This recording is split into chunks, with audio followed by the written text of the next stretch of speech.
everybody. Welcome back to another episode of You Haven't Seen That Podcast, or YHST for short. I'm Isaac. I'm Elva. And this is a show where we cover movies on that growing list of films that has people asking us the question, You haven't seen that? Intermission edition. Ba-ba-ba. We will, again, eventually get back into the full movie breakdowns. Still figuring it out. And if you're not familiar, welcome to your first time to the show. We cover movies, like I said at the top, growing list of films, blah, blah, blah, blah, blah. But right now we are streaming live on TikTok.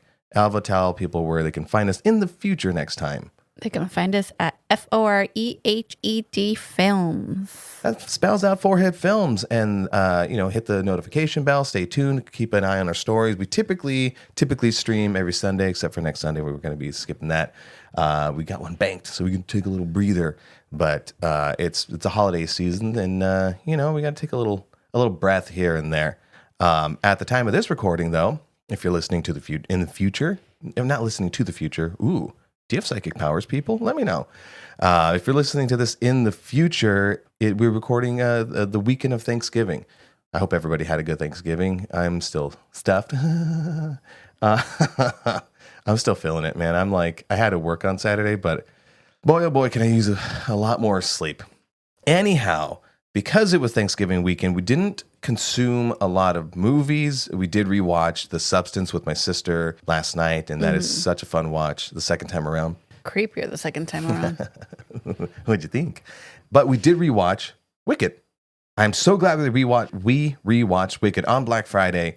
I didn't have to get dragged to the theater or anything like that, because from the first time we saw the movie up until the second time, Alva was playing a bunch of all the songs, and I was starting to get them in my head. I mean, even today I woke up with Popular stuck in my head. And what is this feeling? I think so. Yeah. Yeah, that's the one.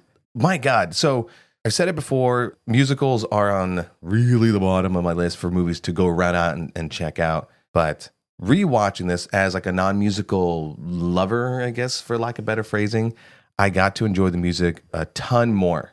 I was waiting for the songs, and the emotional moments hit even more. It still didn't feel like a long 2-hour, 40-minute movie. It was wonderful. You got to pick out some of the little Easter eggs in there I might have missed the first time, and especially having done a little more research and seen more interviews and stuff like that. So it hit a lot more. So I can see why your reaction to the movie the first time you saw it was so huge. Yes, it was. Yeah. What was your experience the second time around? I loved it. I cried harder. But I did see more of the Easter eggs that I missed. I also paid a little bit more attention to the set design, the costumes, and everything like that. So it was kind of making me want to watch it a third time, just to kind of just watch it one more time for fun. And I'm very thankful, too, that even though it was a week after, that there still weren't people that were singing in the audience. But you showed me that they're finally going to start showing sing-alongs. So sing-along, there's going to be a Wicked sing-along. I think that one's coming out December 25th, the week of Christmas.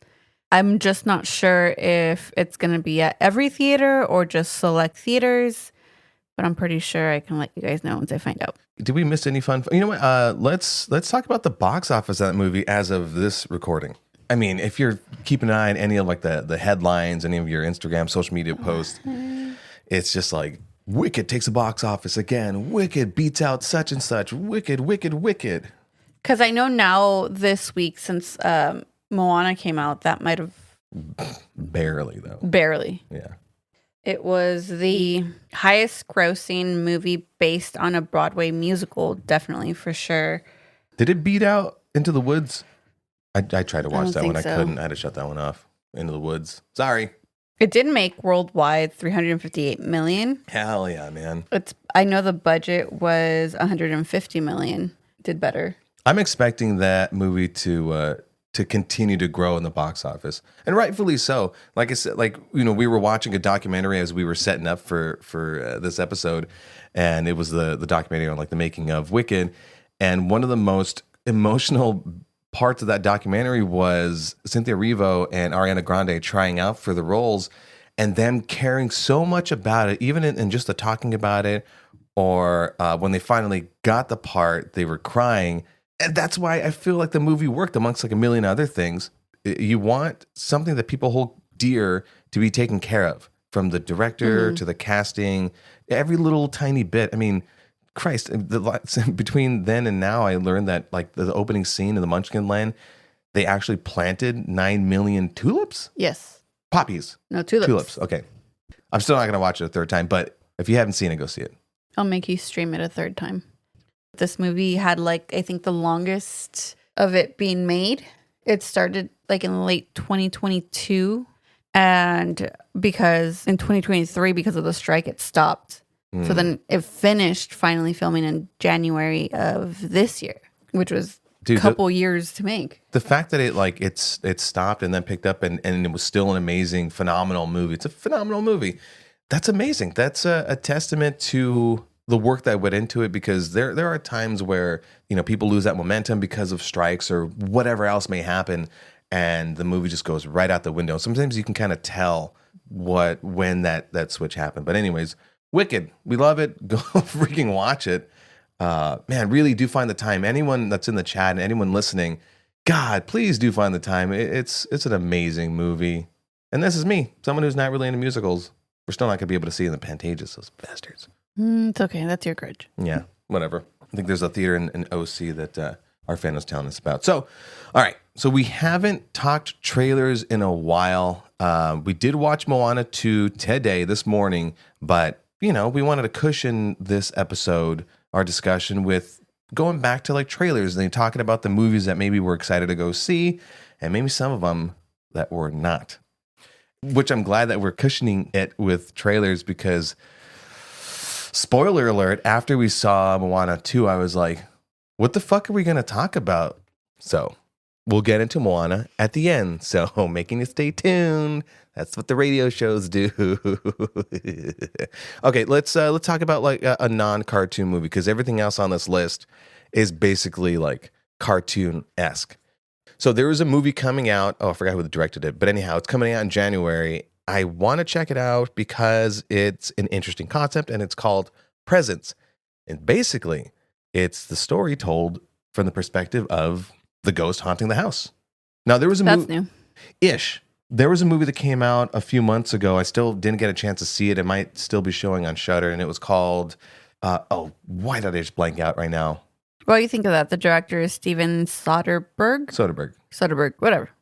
In a Violent Nature. That's just my brain. I had it in my head. This is why I write stuff down, is because I have these moments. But In a Violent Nature, it was in the perspective of the serial killer.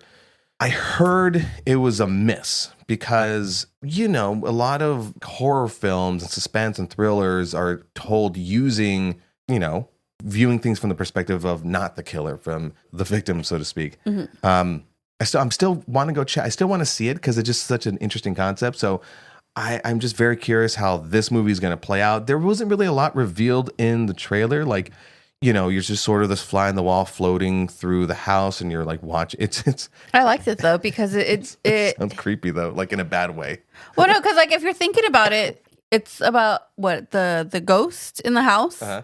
So like, what would the ghost be doing? It's basically third person. So it kind of like, it makes sense, and it's not really giving much. No, for sure. Yeah. It just, you know, like you get like your typical stuff of like the stuff flying off the shelves, or like the lighting going all haywire. But it's, I don't know. I mean, I'm glad that the trailer didn't reveal much, and it did what a trailer is supposed to do, which is like entice you to go see it. But I don't know. It might flop. It might be good. Who knows? I don't know. But I want to see it, as well as I'm saying. That's it why does have Lucy Liu. What? Yeah. That's the whole thing. That's why I like the trailer, because it didn't give anything away. It just gave you like the set. Lucy Liu, I'm in. I liked her in Red One. Mm-hmm. Okay, now moving on from ghost stuff, because yes, we're spooky people, and we're always going to watch creepy and scary movies. Which one do you want to talk about? This one? No. Which one? How to Train Your Dragon. Oh, okay. So the trailer popped out, and it was a teaser trailer of all teaser trailers. I was kind of curious, like, why are they making this movie? Are they going to do anything new with it as far as a story? And the trailer that you got, as epic and big and bombastic as it was, it kind of was like shot for shot, exactly like the animated movie from DreamWorks. Yes, it was great. I am very thoroughly enjoy that movie. I mean, I am kind of somebody who, you know, does, if there's a cartoon, it is kind of fun to see it in live action, as long as they can keep those same emotional beats. I don't think The Lion King Lion King. Well, no, I'm jumping Oh. around. I don't think the Lion King did that as far as like something that went to live action, quote unquote live action. Got it. Because it's all CG. But I do want to go see it. Not because I think this is okay. Bear with me. Not because I think that it's gonna be good, because I hope that it is the exception and shows people like, look, if this is good, like live action, this is a reason to do live actions. You know, even if it is like beat for beat, like the old story, like it's still more of a, not necessarily a reimagining, but just, you know, it coming to life is kind of cool. We don't have to use your imaginations and see what it's like because they're doing it for us. Now, does it feel like a cash grab? Yes, it does. Of course. Duh. I mean, that's what Moana live action is doing too. That's true. Oh boy, we'll get to that in a second. So that trailer came out. I do want to see it. I did not know it had Gerard Butler and Nick Frost in it. Oh, Nick Frost. Yeah. Now, I think they voiced character. I know Gerard Butler voiced this character he's playing, the dad. I haven't seen any of the. I seen the third one because I think one of the kids had it playing, and I just like sat down and watched it. Okay. But I have not like voluntarily sat to like see 1 and 2, which I feel like I need to do. Now, in the vein of live action movies or adaptations, whatever the hell you want to call them, there was a more extended trailer to Mufasa, and we covered this quite a few episodes ago when they announced Mufasa. It kind of was like a little under the radar, right? And it's the story of, it's Mufasa's origin story. The trailer looks great. Like it looks like they fixed the whole thing where the animals look too animalistic, like animate them a little more, you know? Because I complained about the first Lion King adaptation, the live action, again, hard air quotes adaptation, where it's like they're having this like really intense dialogue, but they're like cleaning themselves like a cat would. I'm like, no, I get it. It looks good, but you know. My only problem, I have 2 problems with what I think how this movie is going to feel is compared to the first one, like color wise, it's like really oversaturated, kind of like with Furiosa. Okay. I had a problem with Furiosa where it's like, whoa, a little too much of a pop of color. You get a little disconnected. And if you're watching a movie where the whole point of it is to, you know, connect with these characters or feel what they're feeling, you want to, you know, be immersed in it and not have it so big with the pop of color, which is why bringing it back to Wicked, because everything is connected to Wicked, which is why John M. Chu didn't want Wicked to be so oversaturated with their color, even though people were complaining like, oh, Wicked look undersaturated. He's like, no, I want it to feel real. I want it to feel lived in. And real life isn't exactly like that. So that's one of my problems with Mufasa. Secondly, and this is real nitpicky, so bear with me, but you know, I'm a nerd. The camera's doing way too much, you know? The first one was so amazing at the very least with like, and again, hard air quotes camera, because it's all CG, right? It was just doing too much where I'm like, okay, it's just feeling that much more fantastical, you know? But of course, we'll see how that all plays out all together because it's just a trailer, right? But I was kind of losing something. It feels like it's going to lose something for me, but I don't want to get ahead of myself. It's just the thing that I noticed. It really stood out in the trailer where I was like, wow, that just, it's just doing too freaking much. And it feels like yet possible another cash grab. I mean, Mufasa's a huge character. Is he? He's not, James Earl Jones isn't voicing the late, great James Earl Jones. Mufasa's Aaron Pierre. Okay. What was your feeling on any of the things that I talked about? Sorry for talking a lot. Well, Gary gave my thoughts about How to Train Your Dragon. For Mufasa, I just felt like it was a better trailer than the first one, so it kind of got me a little more excited to go see it. I did like how the trailer did begin, because it wasn't like... with Timon and Pumbaa? Yeah, and I'm just like, okay, this is cute. All right, I'm in. I'm in it for Seth Rogen's Pumbaa. I just want to hear the laugh. No, but I'm kind of... excited to see how they do it and how they're going to be telling like the whole story of it.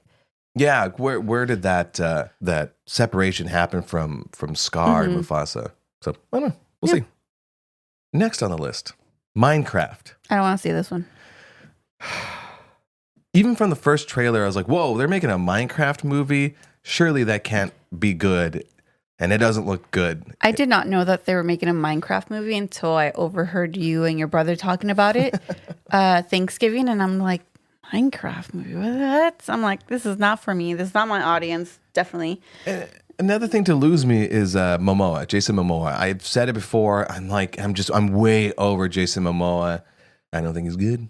He lost the it for me. Jermaine Clement's in it. Cool. And then, Jack Black is Steve. Now, I'm not going to hate on Jack Black choosing to do this. Because, I feel because he has kids, it's like, a lot of other actors that have kids, they take some of these roles for their kids. Like, it's a fun side quest. So, why not? And I'm a big fan. I have a tattoo that says how much I love Jack Black. You do. I feel like it's going to be real cookie cutter with the same kind of, stupid jokes, maybe going a little meta here and there.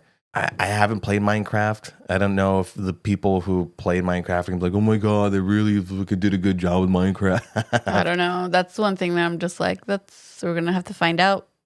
But it's not one of my, I'm going to run to see this movie. No, it's so heavily green screen or blue screen or whatever. And of course, how the hell else are you going to shoot this movie? But it just feels silly. Why do this? Remember when they did years ago when they did Battleship? You're like, wait. How the hell is a board game a vehicle for storytelling? Barbie, we thought was going to be stupid. That was actually a really great movie. So, I'm mistaken sometimes, but this one just doesn't look like it has any redeeming qualities to it. I think if it didn't have Jason Momoa, maybe it would have been redeeming somehow. I think the opposite. Even though I don't like him, I feel like, well, at least we get to laugh at some stupid Momoa crap. I guess. So yeah, the extended trailer to that it didn't draw me in even more. So, but I feel like I have to go see it because of what we do. Am I expecting it? And I already have a sour taste in my mouth for sure. But the movie might surprise me and might be the next Avatar. Hey, don't go that far. No, not. And there's just a quick discussion, as far as a movie that we want to go see. Sonic 3. Silly video game adaptation, sure. But they were enjoyable. They were surprisingly enjoyable. Yeah, even the second one was enjoyable. Yeah. It's not going to do big things as far as how to do video game movies. I still think that it's easier to do video game adaptations in a series format. But finally, after moving past Ugly Sonic and doing right by this character, they're actually kind of fun. I'm not gaining a lot from the movie, but I just go all right, I want to see what silly antics. It's just a fun movie kind of thing, a fun little nostalgic. Favorite is Idris Elba as Knuckles. Yeah. I haven't seen the series, by the way. Neither have I. And never have I ever think that Jim Carrey was ever going to play Dr. Robotnik. Did anybody have that on their bingo card? No. And it's wonderful because I love Jim Carrey and he's silly, as you can tell. That's all Elvis thoughts on Sonic 3. Yeah, I don't have really much on Sonic 3. and of course, as far as side quests, and I don't think Keanu Reeves has any kids, but he's going to play Shadow? Cool. Why not? He was in a Toy Story movie. But the difference between Keanu Reeves and the actors who have kids to do kids movies is he actually does it because he wants to go and get those, reach an audience. And the other ones are just doing it for the kids. Why not let me do this for my kid? That's true. He is, I think he has done some more video games. I'm not in the video game realm. This isn't my area to talk about. But yeah, he's been involved in some stuff. He's a badass. Mm-hmm. Good casting for Shadow. Why the hell not? Last but not least, my least favorite of them all. Last but not least. Dun, dun, dun. Oh, you don't have your headphones on. You couldn't enjoy that. No, I could not. But I'm just going to I think it's the one that... told you I would make a button of it, and I did it. Dun, dun, dun. I think with this one, it is Snow White. Before I go into the negatives on this, Gal Gadot is amazing. Looks amazing as the evil queen. Even a little bit of the outfit, everything from her outfit, even Snow White's outfit. There's some things are being kept true to the cartoon, the actual one. The only thing that I do have here is I do not like the actress for Snow White. I just feel like they could have maybe picked somebody else to do that one. And at first, I didn't even like that they picked Gal Gadot to do the evil queen. Because I felt at the time that she was picked, everyone was picking the ones that were in bigger movies. So Gal Gadot was was doing like Wonder Woman and all that stuff. And that's when they kind of started announcing things. And I'm just like, okay, cool. But yeah, she's not my favorite. So this trailer is not the first one. This is, I think, the second or third trailer. I think the first one was just a teaser trailer. Yeah, and you get to explore more of the world, and like Elvis said, she looks wonderful. Like you feel that evil queen vibe, and so I'm all on board. Like yeah, same thing with you. I didn't think that was going to be a good casting, but all right, Gal Gadot's an evil hot queen stepmother. Don't look at my browser history. And same with Ziegler isn't like well we talked about it before, but like the fairest of them all. How's that gonna play out? Well, I think that was a whole controversy about it, but I just felt like I don't know. She does really good at singing and stuff like that. She has a good voice, but I just felt like it is not the first one that I would pick to be like that is Snow White. I do feel like Disney misses the mark with casting these really iconic princesses. Maybe a hot take. I don't know. Maybe you guys agree, but like, I don't think Emma Watson worked for being Belle in Beauty and the Beast. I love Emma Watson. I just didn't think that was the correct casting. I didn't feel it, you know? I didn't hate the fairy tale world, the fantastical world. Like that part looks amazing. Trailer looked good. But then we got to the dwarves. We finally got to see the dwarves. Let me just say. Usually, you guys, I have like the benefit of the doubt. Like, oh, let's see how it plays it. Dude, I hated this shit from the first glance. I go, what the fuck is this? Uncanny Valley is There's CGI. And I think that's why I am disliking a little bit of this movie. It was the CG for the dwarves was very Polar Express. Yes. Like, how did this movie take us back another 15 years, 20 years? But like the whole thing, it was like interviews of other actors and stuff like that being asked, did you audition for this role? And then they're like, no, because they picked this one person just to do all the CGI for it, just to be all that. And I think so like the motion capture. Yeah, they missed an audience. They missed an opportunity to give a voice to a community. Yeah, to the LPs, the little people. And I think that's why I kind of am a little disliking all this kind of thing, just because it just seems like a slap to the face to them. Like, we're not going to have you. We're not going to try to. And I know... Martin Kleba? Yeah. What else has he been in? He's been in stuff. But I felt like maybe even he could have like voiced concerns on that. He was in the Lily Collins Mirror Mirror in 2012. Oh, okay. As a dwarf. What else has he been in? If you look Pirates. him up, Pirates. Yeah. There we go, Pirates. That's it. I was like, I've seen his face in something. Pirates of the Caribbean. Yeah. Okay, so other than the controversy of like taking jobs and opportunities away from other people and give it a voice to the community, as far as like the technical aspect of the dwarves, like I get it. It's been done before, namely in Tim Burton's Charlie and the Chocolate Factory, where they cast just one little person, Deep Roy, I think his name is, and he was every single Oompa Loompa, and he literally like acted out every single role, whatever. And it was like technologically amazing, but you are taking the jobs and opportunities away. But it looked kind of cool. This was not that, because this is full CG, no matter if it is mocap. I don't know how else they could have done it, but it's 2024. They have time to clean it up. Like, there are other movies that have done facial deep fakes or whatever. Like, it's been done correct lately. Why the hell does this look like absolute crap? But so I watch this YouTube channel called Corridor Digital, and they show like a lot of how CG's done and how things can be like comped in. There's all they're visual effects artists. It has been done before. There are ways to do it. There's a million ways. Whatever all those ways are, they fucking didn't do it in this thing, and it looks bad. It looks really bad. Uncanny Valley. If you're not familiar with Uncanny Valley, it's like things look too perfect, where it just doesn't have the natural flow and like facial movements and stuff like that. In other words, it looks fake. Like too perfect. No matter if they did the mocap, like just very Polar Express. The rest of the trailer, the rest of the world looked kind of amazing. And I was, I was kind of apprehensive about this movie, and I was kind of genuinely impressed. And then I saw that and was like, Nope. Who shit the bed? Yeah, it was like, okay. What it was, it showed me what I wanted to see how they're going to be portraying this movie and keeping like a lot of like the original stuff in there. And then here we go. And then your last glimpse, it's like, if that was the case, you should have just kept that to yourself. Oh, interesting. Why couldn't this one get like the Batgirl treatment where it just gets like locked away forever?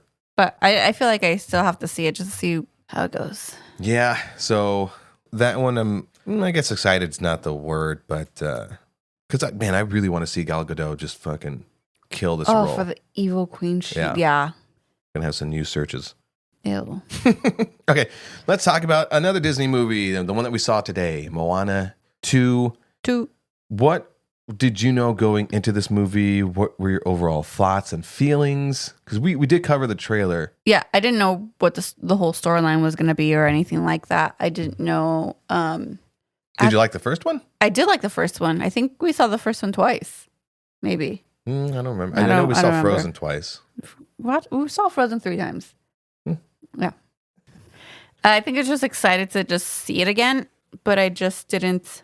I don't know. It wasn't getting my attention. It didn't grab me like the first one did. So quick thoughts on the first Moana.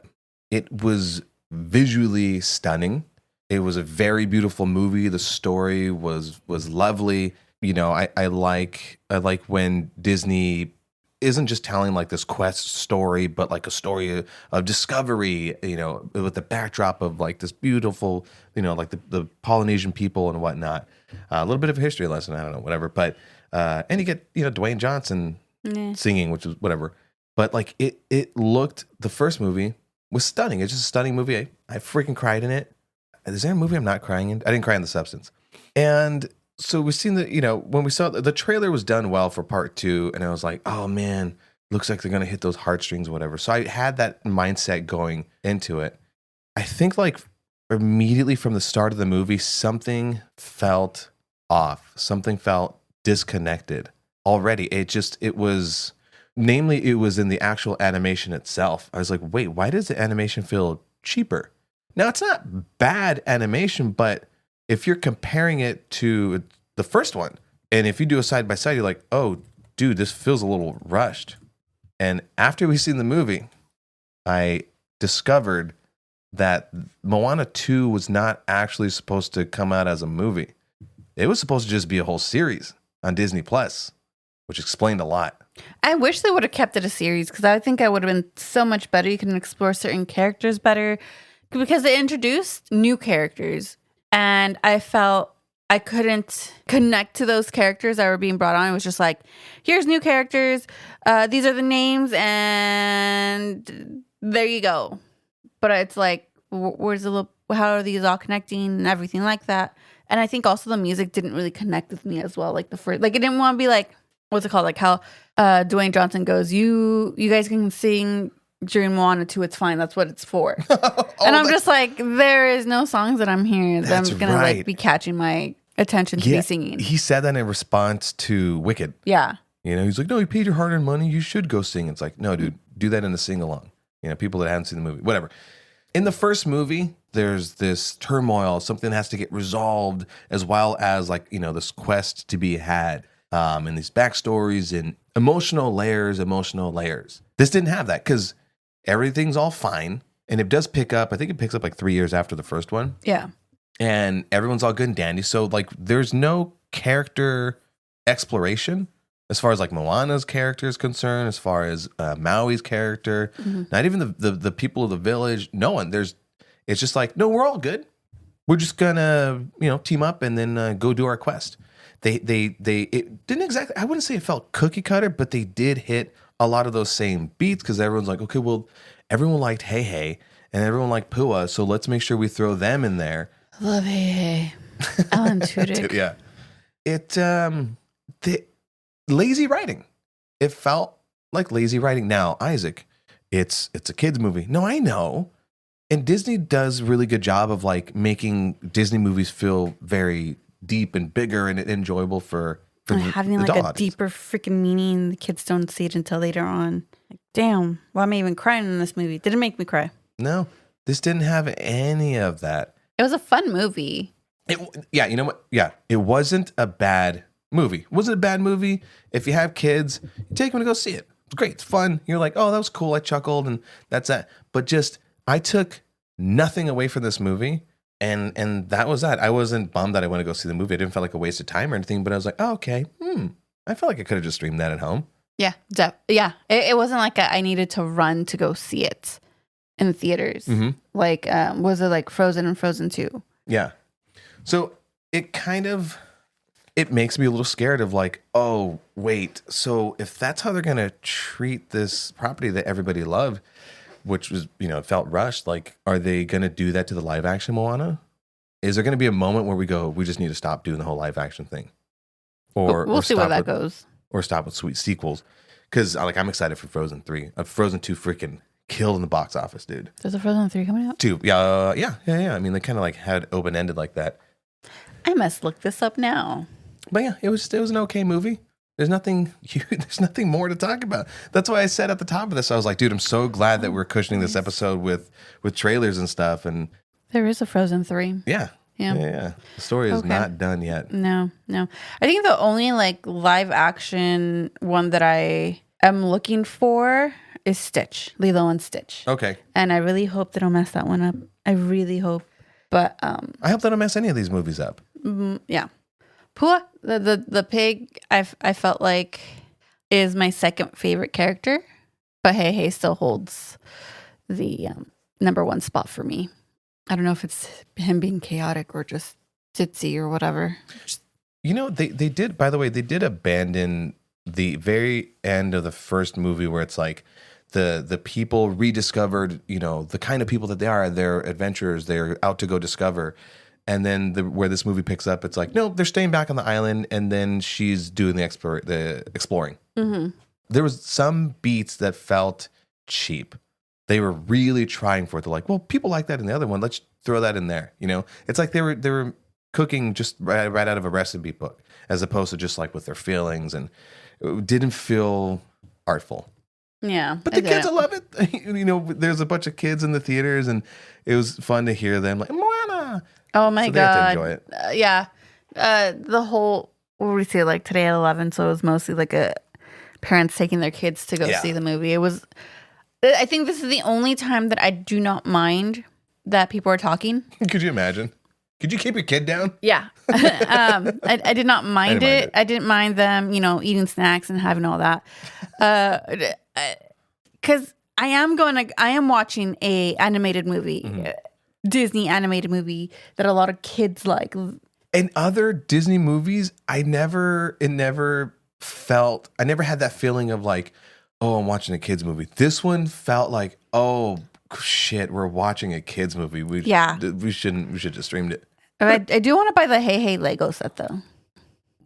I forgot to mention the dates for some of these trailers. Oh yeah, go ahead. For these movie releases. Yeah. So Presents comes out January 24th, 2025. Then we have Snow White, March 21st, 2025. Minecraft, of course, is in April 4th.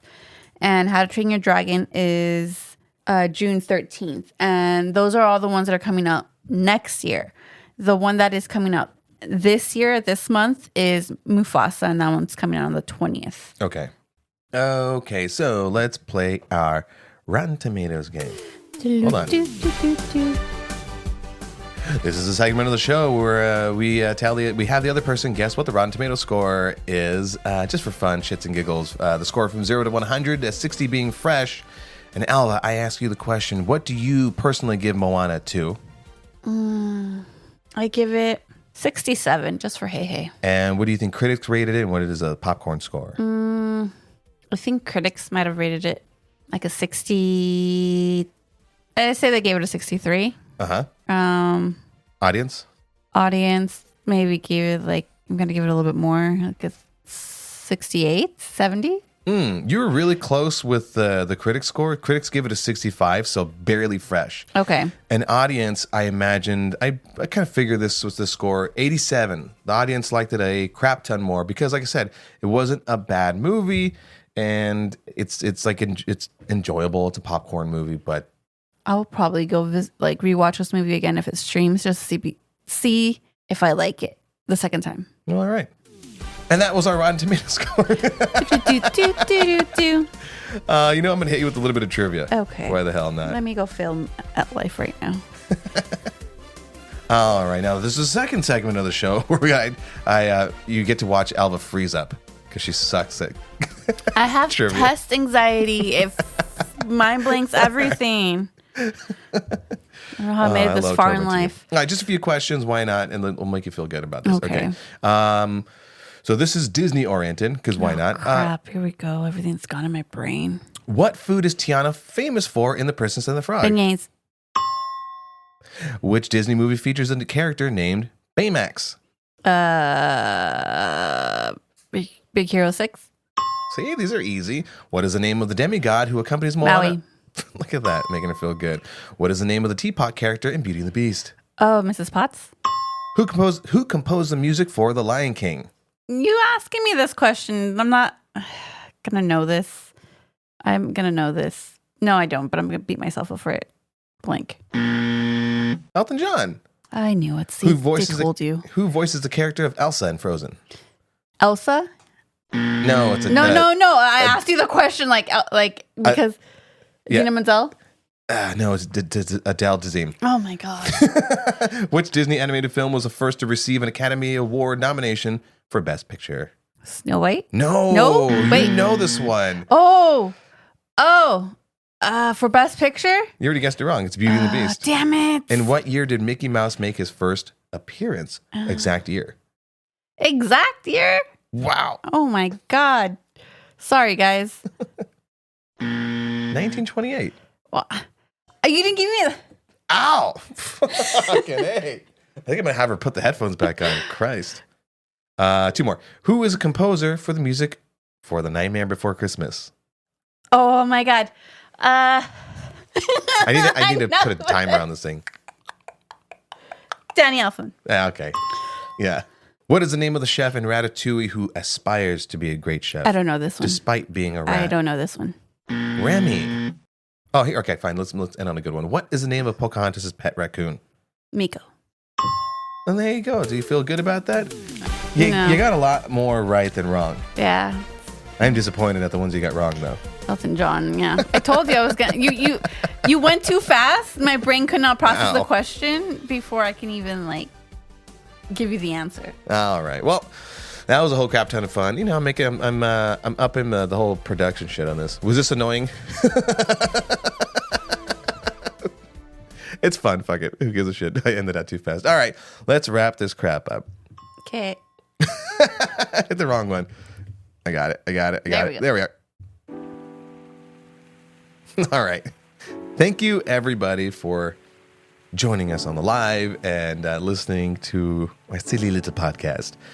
If you like what we do, please support us. Go to our Venmo at YHST Pod. We appreciate it. And it's the holiday season, you know? Help us make this worthwhile. Other than me just love enjoying doing this with you, dear. I love you. Hey. But in the meantime, let us know all the movies you're excited to go see. People can find us where, dear? They can find us on FREHED Films on Instagram and TikTok. That's Forehead Films. Yep. Because the person that still has a correct spelling of forehead just hasn't relinquished it, damn it. But let us know what movies are on your growing list of films that has people asking you the question, you haven't seen that? Adios, folks. Okay, bye.